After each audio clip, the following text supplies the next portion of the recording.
And not only on Shabbos, you cannot rest on Wednesday or Friday, whatever, whichever day. It's a very strict opinion of Rashi. Nobody actually agrees with it. The Rambam doesn't agree to that. Now, can you rest on Shabbos? Yes.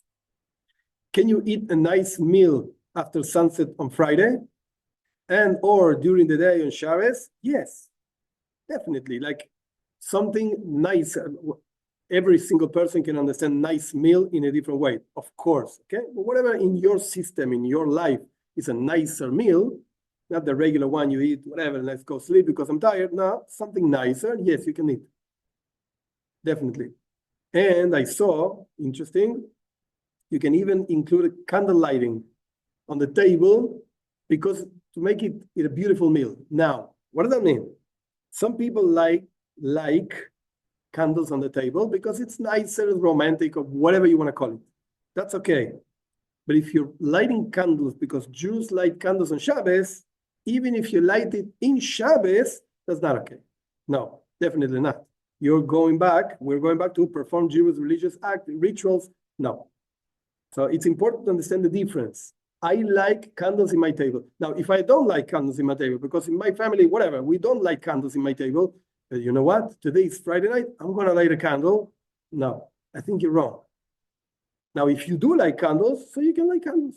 Enjoy. No problem. You can learn more, better. More means in quantity, better means in quality. Like take quality time to learn something you cannot have. You don't have time to learn during the week because of work or whatever.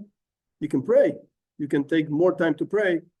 Pray better, quality, quantity, more tehillim, more psalms, etc. Definitely, this is something people don't know, but you can turn off the cell phone. And actually, this doesn't apply only to Shabbos. It's a very interesting exercise to do whenever you're with your children, which is a very difficult to do today, you know. But just leave the phone aside. Now I'm with you. Suddenly you might find your wife or your husband. Yeah, really, we never speak, you know. We never talk. We're always so busy on the phone. So you can turn off the cell phones and definitely you can say, I'm doing this because I'm resting on this day. No problem with that. No problem with that. Jews also turn off the phones, yes, on Shabbos, definitely, and turn off the TV, etc., yes, but that's not a religious act, so to speak. That's part of the laws of Shabbos. It's something you just don't do on Shabbos because it doesn't feel with the spirit of Shabbos. But it's not part of the laws of Shabbos. So definitely non-Jews can also do that on Shabbos. Why did I bring all of this? Because I think this is the practical implications of the whole story of Aquilas. Why did he want to convert to the Jewish nation? Because Jews know when the world was created. That took us, so to speak, into this discussing a little bit of science. Why do we think, we believe, and we know, etc., that this is the amount of years the world has? Science says something else, okay? We just made a difference between science and religion. And that took us to a practical implication of what can I do in Shabbos? Can I understand and acknowledge that God created the world? Yes, definitely you can do that. And just to finish, two perspectives. There's no right and wrong over here. It's just two ways of understanding. And then a third one of Hasidus, which I think is the best. But okay, perspective number one. Does Torah and science contradict? Yes, definitely. Two different things. In the words of that professor Smith, Torah works on a vertical line, connecting man, whatever, to God. Yeah, this should be said man, not men. Women also. Allowing him, her, whatever, they, to transcend his own limitations. And science works in a horizontal line, forget it, it's a different thing. It prevents him from transcending, just tied, limited to your own intellect. Better or worse, whatever. So they contradict.